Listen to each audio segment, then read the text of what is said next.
Right. Welcome, everyone.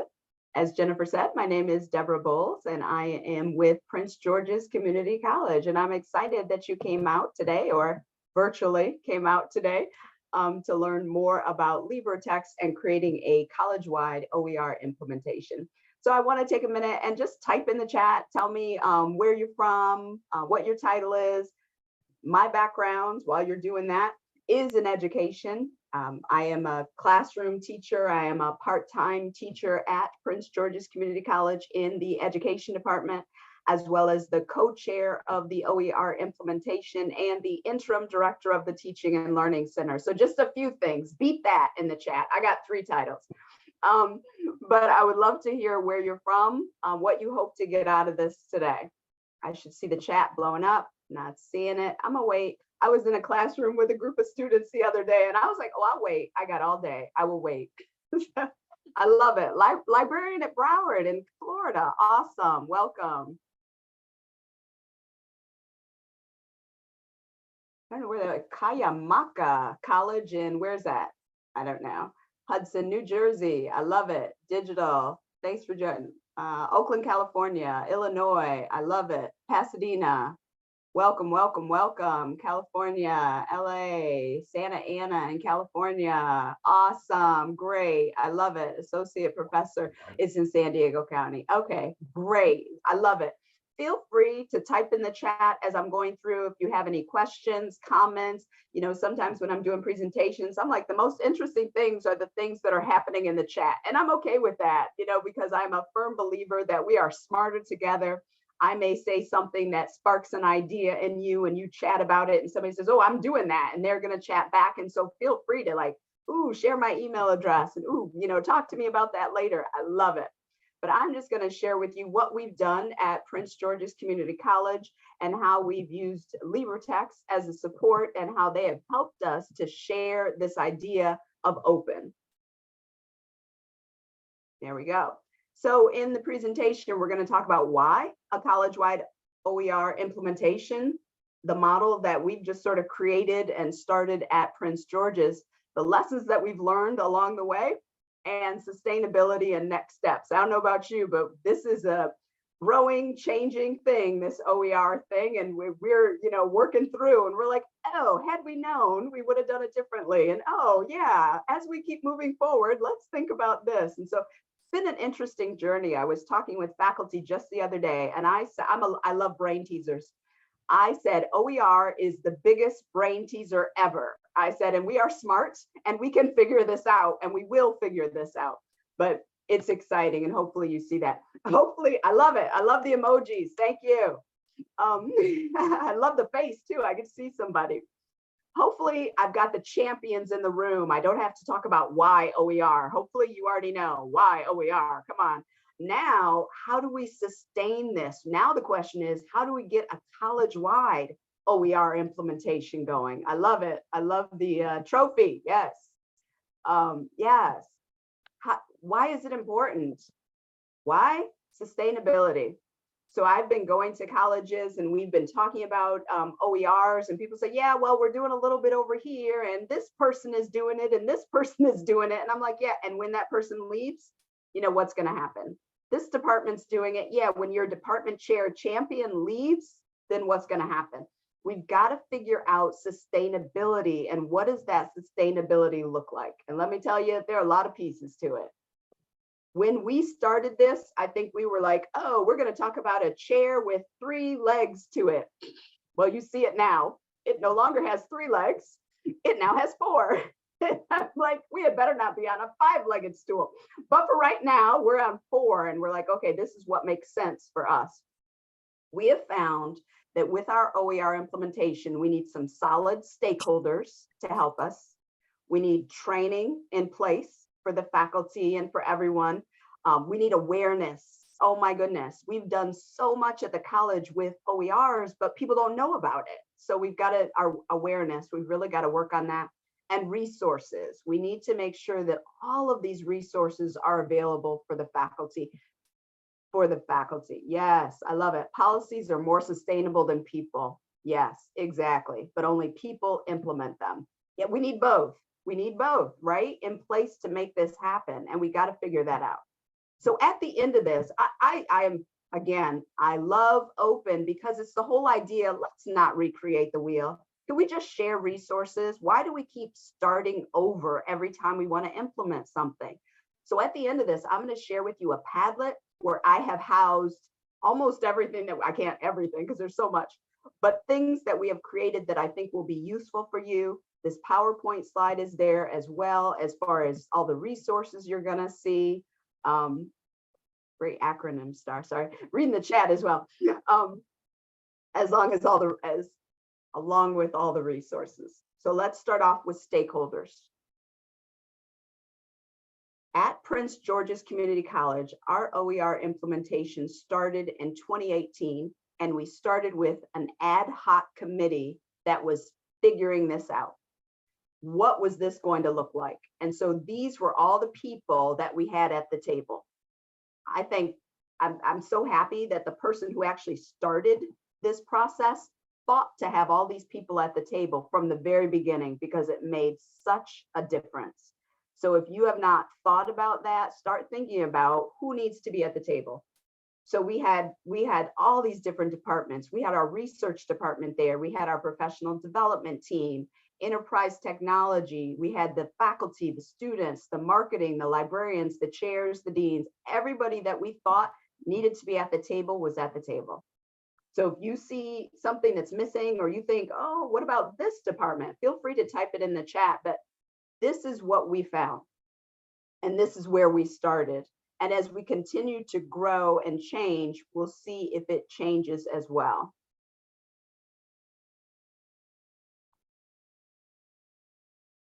So I'm going to talk about what we asked each of these departments and areas to do, and then what went well, and then lessons learned. Yes, faculty senate.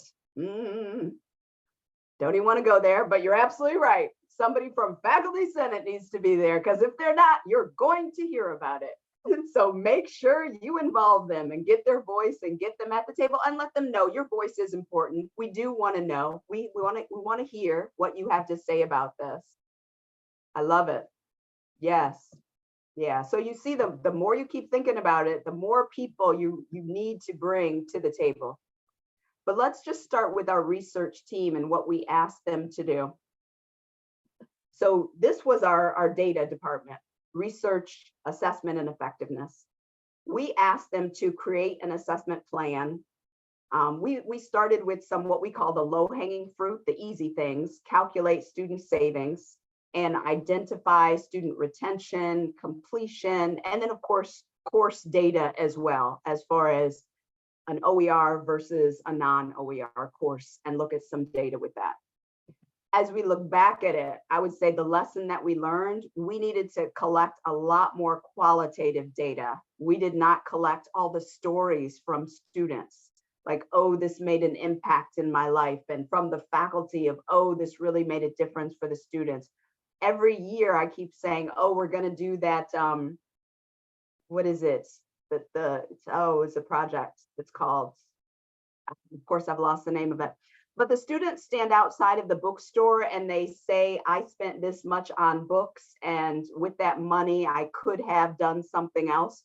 By the time I thought to do it, and we were doing it outside of our bookstore, most of the students were saying, I spent nothing on books because I'm all in OER courses. And I'm like, you're screwing up my activity. But it was great that they all knew about it, but I waited too long to do it. And then I didn't have any data, or I didn't have those fun stories that I could share and all those pictures that you see people doing. Yeah. So think about that. If you haven't already, if you're getting started with it, think about those things you can do at the beginning. So as far as data, so we got some good data, and that data also helped influence our faculty. This Psych 1010 was actually a group of faculty members. Yeah, definitely. Okay, sorry, somebody's private chatting me. That's a yes. But this was a group of psychology teachers who were telling us all the reasons that an OER would not work and they said, well, here's what we're going to do. We're going to actually test it. And we're going to do a Z, what we call them Z, zero cost, and then one section that was a OER. And these were the results they got, which we thought was hilarious because they had proven their point wrong. And they could no longer argue that Z courses or OERs were a bad thing because the students did better with the OER. Another one that we did was in the math department. And again, yep, the students did better. It was like, okay, that argument is now gone and off the table, because every time we collected the data, it was showing students were doing just as well, if not better, with OERs. So make sure, oops, I saw a question. It said, was it randomized or did teachers choose? Did teachers choose to, was it randomized? So within the department, yeah, some teachers chose to be the OER person and then others did not. So it wasn't randomized, they did choose, if that helps, if that answers the question. Yes, I know, right? All the notes in the chat, I'm absolutely loving them.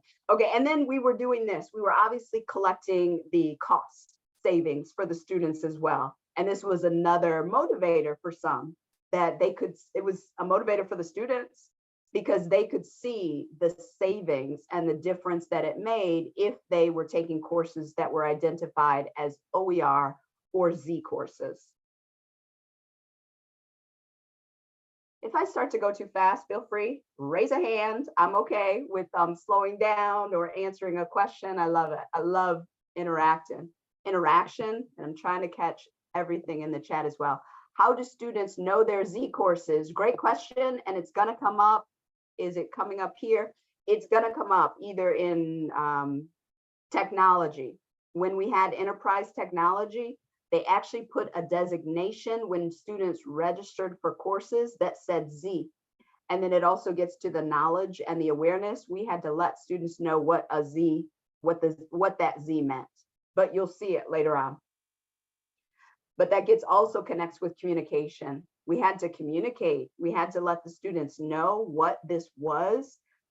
We had to communicate. We did some marketing and some branding so that people would know what Go Open meant, what a Z course meant, how to find them.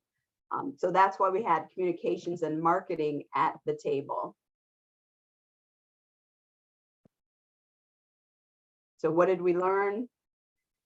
We learned to be very specific with the marketing and communications team, with timelines and expectations and flyers, and really saying 2 weeks before registration opens, we need a push about OERs, we need communication about OERs, so that it would continue to grow the process and students would be aware of the options that they had in choosing an OER course or a Z course.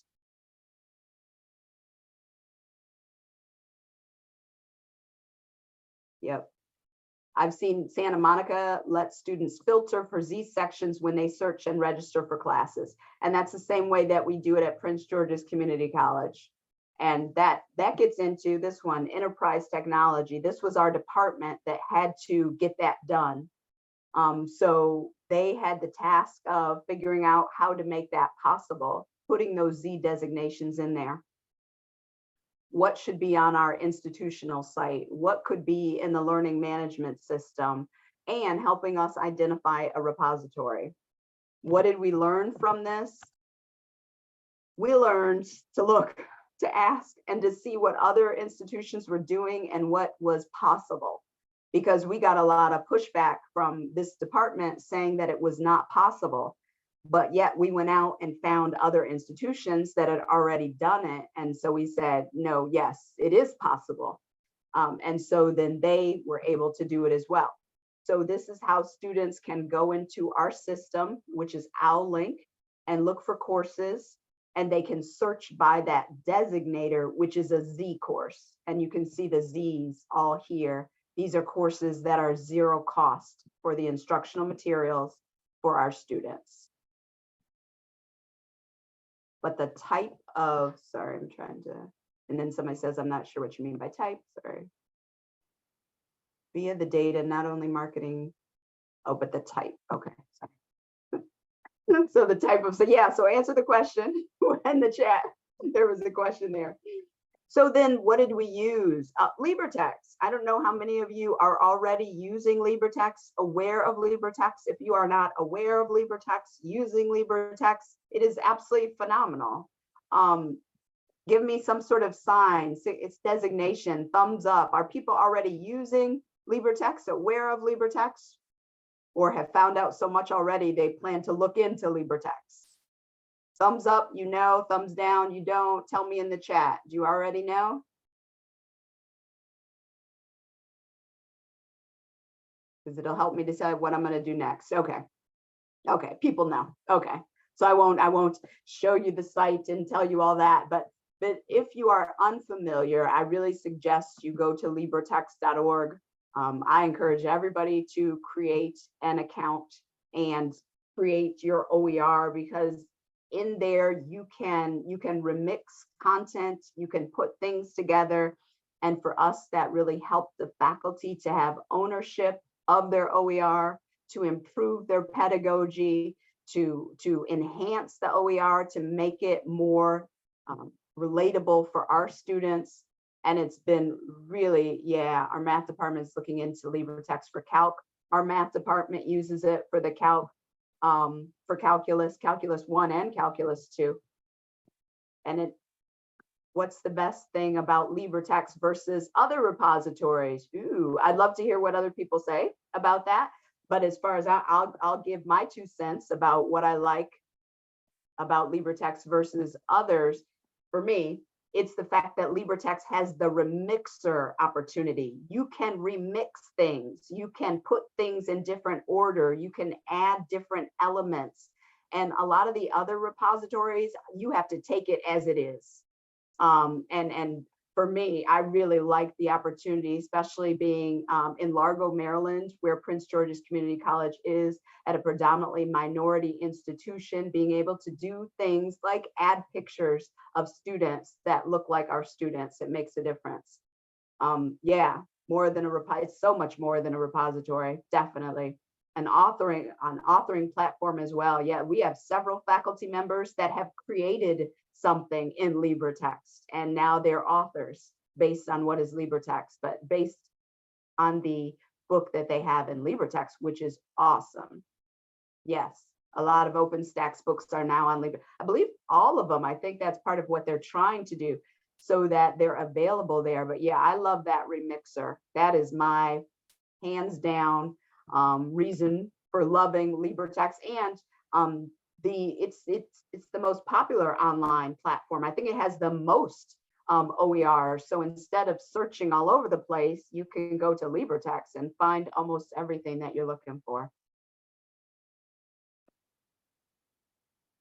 Yep. And you can ask them, I was going to see if other people were going to say some of the things. You can ask them to import other OERs into LibreTexts, and then you can import it and then you can modify it, which is awesome, which we've had faculty members do as well. Ooh, and so who is that? Is that Jennifer saying all that? Which is a good plug. Yep, they've got H5P, they've got homework managers, they've got Adapt, they've got, it's now what they consider, they call it the LibreVerse, because there's so many aspects to it now. If you really start to get involved, now she says, I can't help myself, which I love it. I love it. They're connecting it now to grade books. They've got quizzes, they've got tests, it is really, I think, the best. And it's more than a repository. It is the best OER compilation, I think, out there. But again, I'm biased as well. But it is a really good site.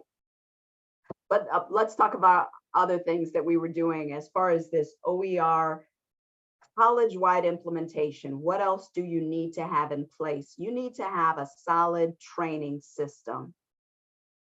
For us, man, we did awareness sessions, we did learning communities, we did workshops, we did webinars, we had individual support. We ended up getting, faculty champions and really starting to grow this so that there was 24/7 support for the faculty. What did we learn? Promote your training, record everything and house it somewhere because it's great, because then faculty can go back to it whenever they want to go back to it. There are already so many online asynchronous trainings out there. Connect to things that have already been done. Don't recreate the wheel. And I will share a Padlet with you that gives you lots of different resources, and use your faculty ambassadors. Find people that are excited about OERs and get them to do some of the talking for you. This is one OER training that I love. I've found several of them, but I mean, these modules are already created. It walks you through something, and from not knowing anything about an OER to being able to create an OER, and it's great. And so I'll share this information in the Padlet link. And I will share it now. I have no problem sharing it now. Some people are like, don't share it till the end, they'll leave. Well, you know what? If you've got other more important things to do, I'm okay with it. I want you to have the resources that you need. So on that Padlet site, you will find a ton of information. Let me see if I can go to it right now. Uh-oh, let me stop sharing for just a minute. Open my other window here. And share again. All right. If you are unfamiliar with Padlet, here's another shameless plug for Padlet. I absolutely love Padlet. It is a great way to share resources and stop reinventing the wheel. We have done so much work at Prince George's Community College. You shouldn't have to do it all over again. So we've a column about how to get started and how to create a LibreTexts account, and a getting started checklist for the faculty. We even have our own PGCC getting started guide, a resource guide for the faculty. Go in there, use it. It's all open. Just, modify, take out PGCC, put in your college, and keep it moving. We have support on there, how we got started, our implementation guide, all these training modules that you could share with your faculty. Again, it's don't reinvent the wheel, use what's already out there. Support that we've been using and doing, resources that we've shared and we've created for our faculty to help them create an OER, as far as their maps, checklist, evaluation rubrics, PowerPoint presentations. I didn't put this one on here, but I will upload it. Yeah, you don't want to see it, but tons of different implementations of PowerPoint slides that we did, marketing tools that you can use, and open source photos that faculty can easily find and add to their OER. So this is, you can copy this Padlet. Again, Padlet, I love Padlet. You can get 3 of these for free. After that, I don't even know what it is, $10 a month or something, but you can copy this. You can change the name. You can make it usable for your institution without having to do all this work and searching for everything again. So I am all about sharing stuff so that makes things easier. Yes, you're welcome. You're very, very welcome. See if I can get back to my whoops. Okay, did the screen go back to my PowerPoint slides? Yes, no, still there? Not yet. Not yet. Not yet? Okay, then I'm gonna have to stop sharing and try it a different way.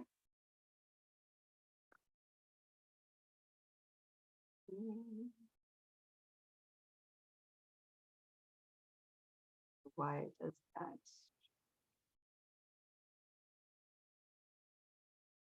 There we go. Are we back? Yes. Do we see? Okay, good stuff. Okay. So yeah, so you have all those resources. So what else? Awareness. Oh, awareness. We've got to do a better job at PG in making everyone aware of all the resources that are available, because while I was doing, we're doing a sustainability, how do you sustain this? And people are saying, oh, we should have this. And I'm like, we do. They're like, we should have this. I'm like, we do.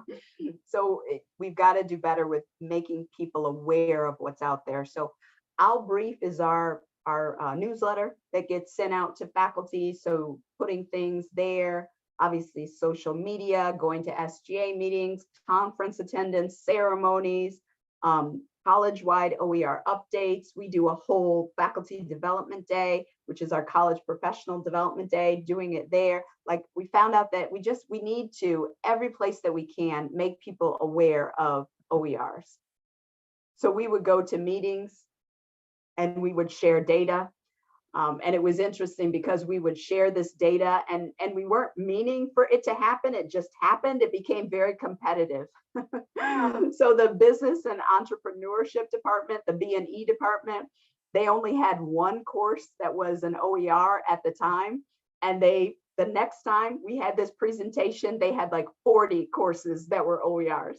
So we thought it was pretty funny that we weren't meaning for it to happen, but it became a very competitive thing just by showing some of the data regarding OERs. Lessons learned. We need to do more for marketing, and we need to do it consistently. We need to attend more SGA meetings. We need to make sure that the students are aware of the OERs, involving the students more, having more digital signage, and just promote. It was interesting, just the other day, I was listening to someone else give a presentation and I thought, oh my gosh, at the college, I was like, I've heard this 3 times, so many times, I feel like I could do it myself. And I was like, well, Deborah, you know it, and you know it. She has made it her point to do it so many times that other people could actually say it. And we need to do better with OERs, making that aware, making people aware.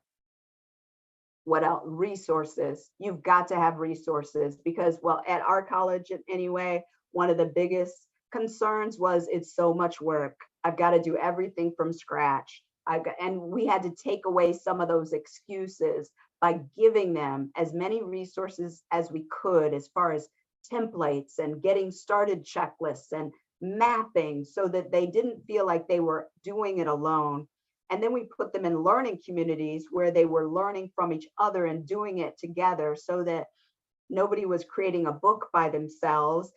First person was doing the first 2 chapters and the next person was doing the next 2 chapters, so that they felt like it wasn't as heavy a lift as it could have been. So again, all of these resources are on that Padlet site. We created a checklist for them to get started. Here's an easy way to get started. First, do this. Next, do this. Then do this. But then we also created like a 20-page guide if they wanted more detail of how to do everything, so that, again, we're taking away all the excuses that we can.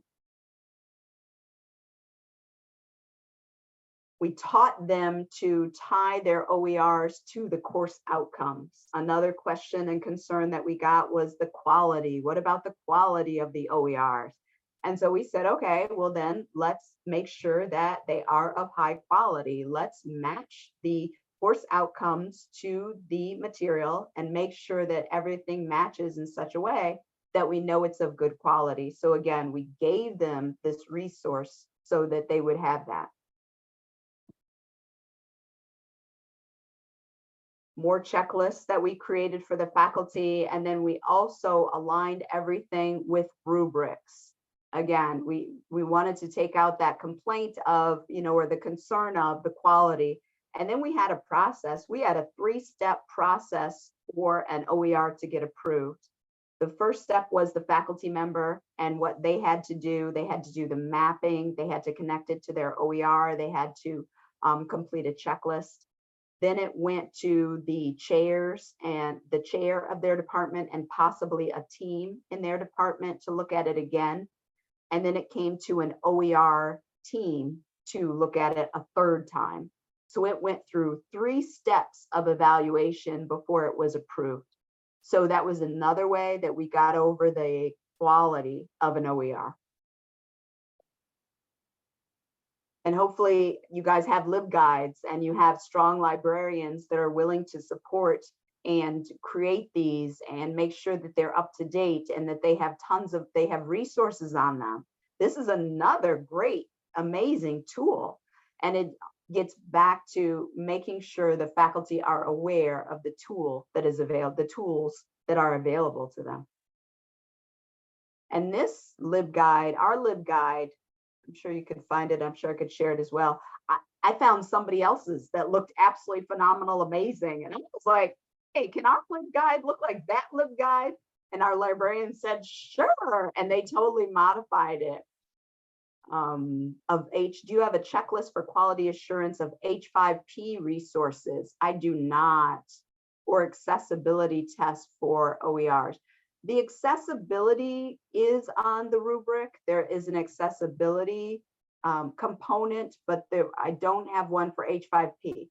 If somebody has one or knows of one, that would be awesome. Because remember, this is growing and changing, and we're all moving with it. I have not gotten the question about quality assurance for H5P yet. And did that answer the question as far as accessibility tests for OERs? And there actually are OER tests or accessibility checkers online. My librarians take care of that, so I do not know about that. But okay, yeah, LibreTexts has, okay, thank you, Jennifer. LibreTexts has extensive accessibility checks, and yes, and hopefully, I'm sorry. Oh, and there's a presentation at 2 p.m. today, in fact. Perfect. Yes, I may be on that one. So yes, and it is that getting the team of knowledgeable people. And again, being okay with, we're growing with this, and it's okay to say, I don't know, but I'll find out, or, I'm going to go to a training on it. Do you want to go to a training on it? Let's learn about it so that we can grow together. So all of our resources, they're housed in so many places. We have a portal page, which is on our My PGCC, which you have to be an employee to see. We have the OER Padlet, which anyone can see, and we've got the library LibGuide, where you can see it there as well. What did we find? It just gets back to awareness. No matter how many places we put it, people still sometimes would say, I didn't know that we had. So it just gets back to constantly letting people know this is available to you and here's where it is. So our next thing is we're really working on sustainability. I mean, we had our project, so it was 2018, and we actually had a grant from LibreTexts that helped us to put together our program, gave us a great start. We were able to compensate faculty, which is huge. We had a lot of support from our administration, which also helped us. But now I think the question is becoming, it certainly is for us. I don't know if it is for you as well. What do you do when the funds run out? How do you keep this thing going when you don't have a large grant? And what do you need to put in place to make sure that it is sustainable? So what are we finding? Oh, we're finding someone still needs to have oversight. I'm the one who has oversight right now of it. I was really trying to push it to the departments. Like, here, each department, take yours. And it wasn't working. We found that there still needs to be at least one person, and then hopefully a team of people that know where everything is and how to continually support the program. Having a committee is so beneficial if you can get more people to do that lift with you, because there is so much involved in it, and really getting the departments to take more ownership. I've got to keep working on that at PG. I've got to get the departments to say, this is how we're going to sustain OERs. This is how we're going to review them. This is how we're going to maintain them. This is how we're going to move this forward. Still working on that. Awareness is so important to make sure that people are aware of all the resources that are available to them and the process that is in place. Include the students more. This was a missed opportunity on our end. We did not include the students as much as we could have, we should have, and we certainly will do more of inviting the students so that we get their voice, gathering that qualitative data. We definitely need to do more of that, and putting systems in place. I am a big proponent of, we need systems, we need processes in place so that it doesn't stand and rest on one person, so that it is a sustainable process that we are able to put in place. So where are we now at PG? This form is also on that Padlet. We're just trying to think about sustainability. What are the resources that we already have in place?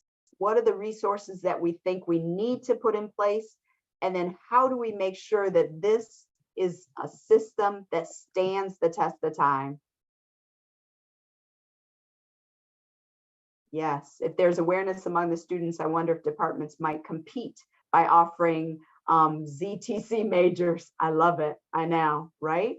And I for us, again, I think that was the missed opportunity. If we could get the students more involved, I think we would create that competition, and in a good way.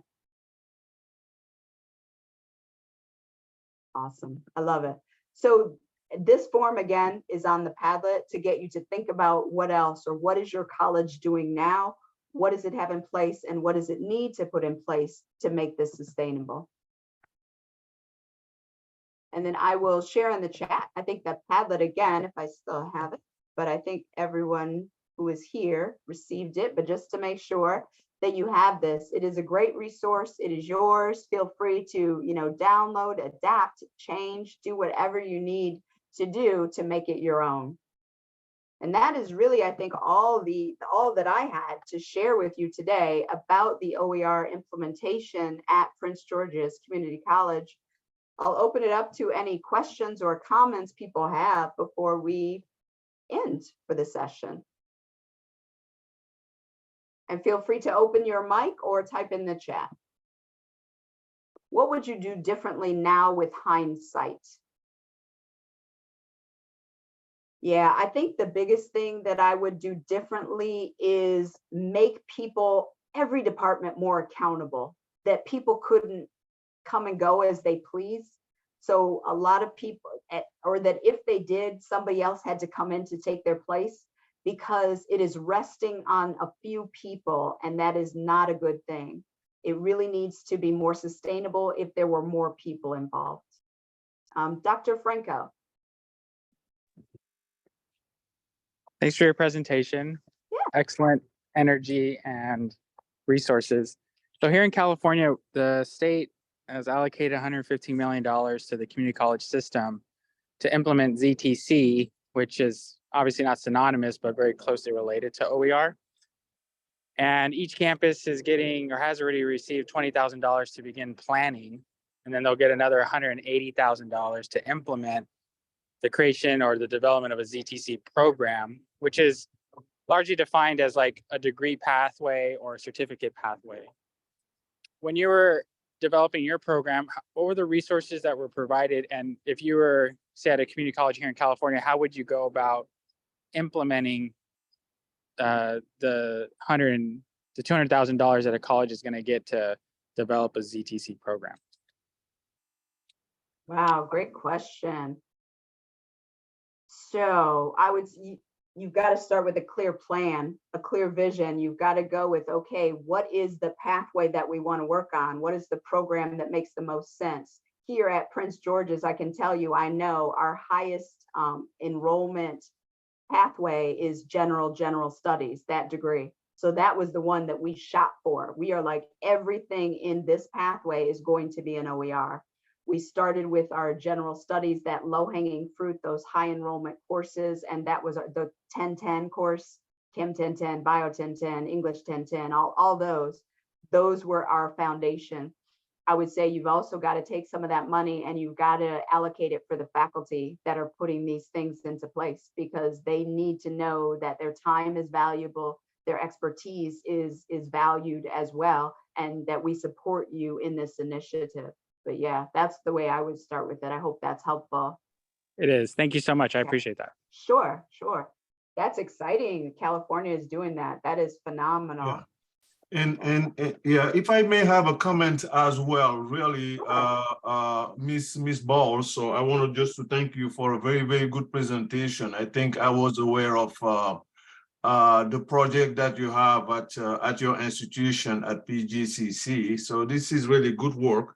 I think what I wanted to add to this, really, what worries me generally, in the arena of open education resources, that's generally really quality assurance. So I was happy to hear that you guys are implementing some form of quality assurance, which is very, very good. But I see that since you received the fund from LibreTexts, your institution started already developing some books, and I don't know what standards are you using as far as, the book design is concerned. That's really, things that I wanted to add that. When it comes to course design, I've been working with the Quality Matters standards for many, many years now, and it's part of his board of director now, actually.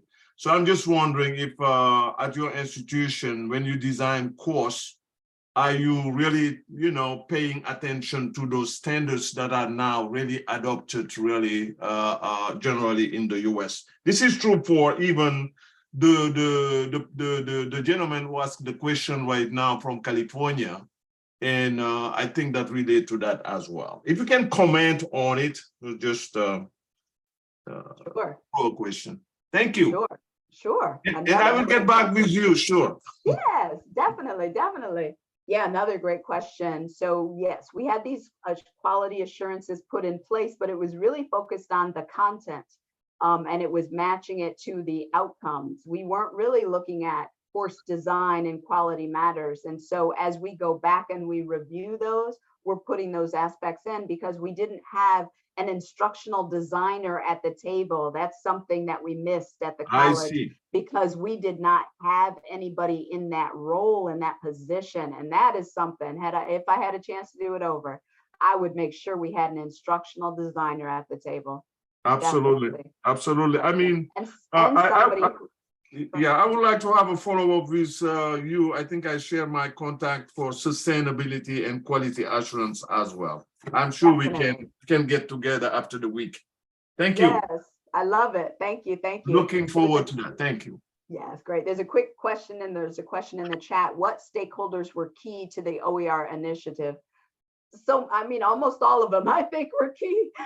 We needed the data team. We needed enterprise technology. We needed communications. We definitely needed our faculty and we needed our staff. I mean, everybody really played a part in that. And I think it made a difference because then the lift wasn't on any one person because each division, each department had something very specific that they were responsible for. Thank you. Dr. Franco, did you?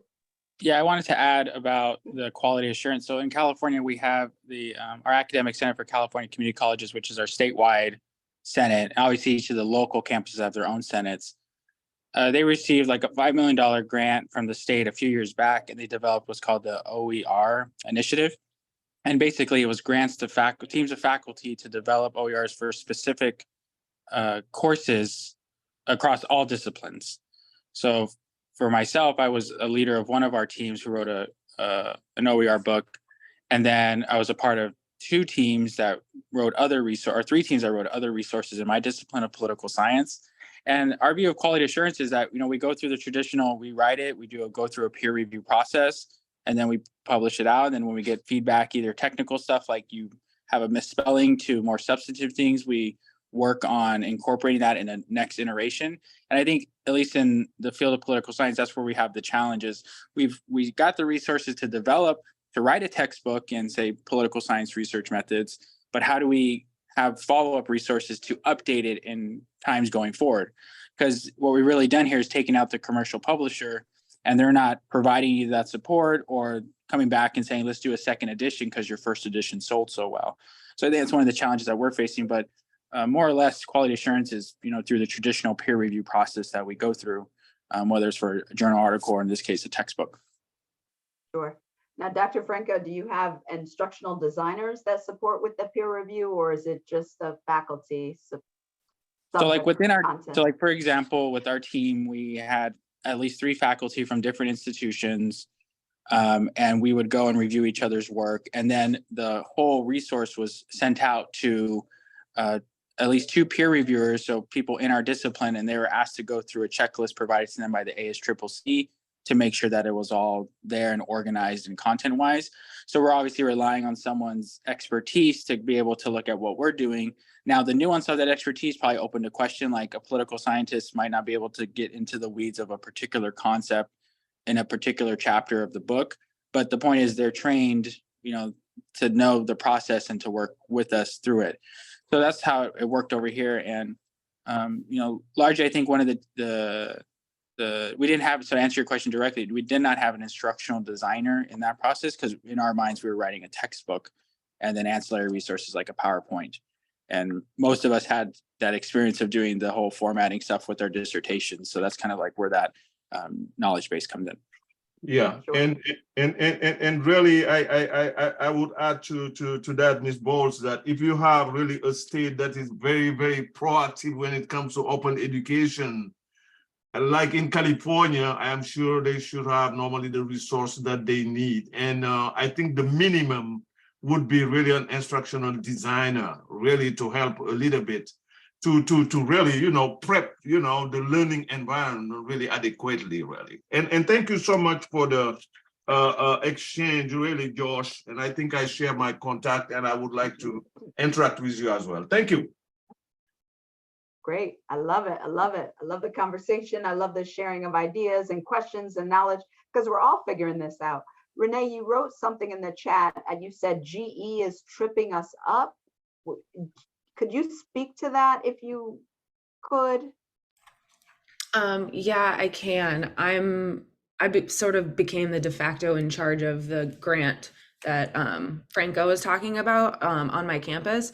And one of the things during our just like kind of a cursory mapping that I was doing was that the general education requirements, because you have to work with multiple departments and all of that, are kind of going to be our biggest barrier, especially with our math department, because they recently revamped and just adopted a brand new statistics textbook.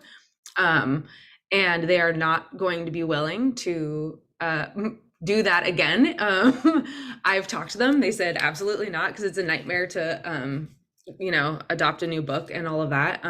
But the problem is that statistics is a requirement for a lot, like the transfer packs, like it's a key course that students take.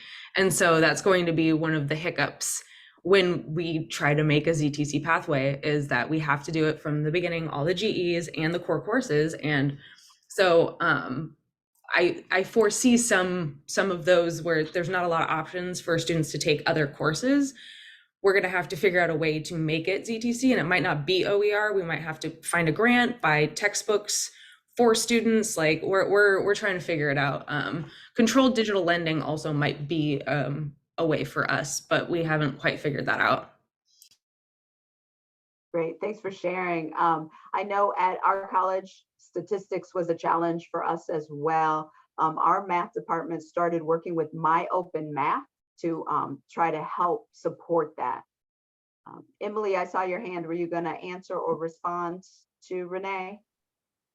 Yes, we actually, at our school, in order to make ZTC pathways and degree pathways, we started actually mapping an IGETC pathway. So we started figuring out what the easiest degrees were, right? Because for instance, in the English department, folks were really about it. There's so many resources, but when we started to get to those general ed courses, we had a problem. So we looked at what is the lab course that can meet the most degrees. And so we actually worked backwards. Instead of starting with the degree, we started with the IGETC pathway to kind of get all of the GE requirements done. And we've actually been creating Canvas hubs with discipline experts from each of those disciplines over the last 2 years. And so we've been working with a cohort model of different GE courses, so that those interdisciplinary coaches are actually working to create Canvas hubs of instructor materials that are all accessible, that incorporate the best OERs for whatever the course is, right? So we really started at the course level to kind of work backwards, and we found it to be really successful. So just an idea. Starting at the top was really difficult for us in terms of sustainability, because we needed buy-in from the GE courses first. Backwards design, exactly. So yeah, that's all. Great. Thank you for this, by the way. It was amazing. Oh, thank you. Thanks for sharing, everyone that's sharing your ideas and your conversation, because that's helpful to me as well. So we're not in this alone. We're all trying to figure this thing out. Dr. Franco. Yeah, one thing I wanted to add is, so our OER committee, which consists of faculty, classified staff, and students, will be responsible for developing our are how do we spend the $180,000, $200,000 that we have? And one of the questions that I'm putting forth is, how do you decide which program? And I think one criteria you brought up was go where there's the most students and has the greatest impact. And one of the alternative questions could be, well, we might want to, what we're asking institutional research to do is give us a list of all the degrees that have been awarded and break it down or disaggregate it by gender and race. And we want to see where we're serving our students, where we're not serving our students. And it raises the question, we can go to the program that serves, say the most Black women, but we also might want to think, well, what program is serving the least Black women? Because maybe that's where there's a barrier to entry for that and other populations. And so we're just kind of thinking like, and opening it up for this committee to discuss it, and we'll see what kind of happens. But I appreciate your suggestion about kind of going where the most is, but also maybe offering that alternative question like, well, maybe it's where the least number of our students are that we really need to concentrate on because they're not being served already for one reason or the other. I love that idea. And I'm telling you, sometimes you get into these rooms and the conversations that come out about, OER and things like that, like, okay, wait a minute, it really makes you think differently. Like, okay, wait, why did we decide that? What about this? And they're great discussions. And I think in higher education, we've got to be open to having those discussions and being open to, okay, well, let's think about it differently. Let's do it a different way. It's okay.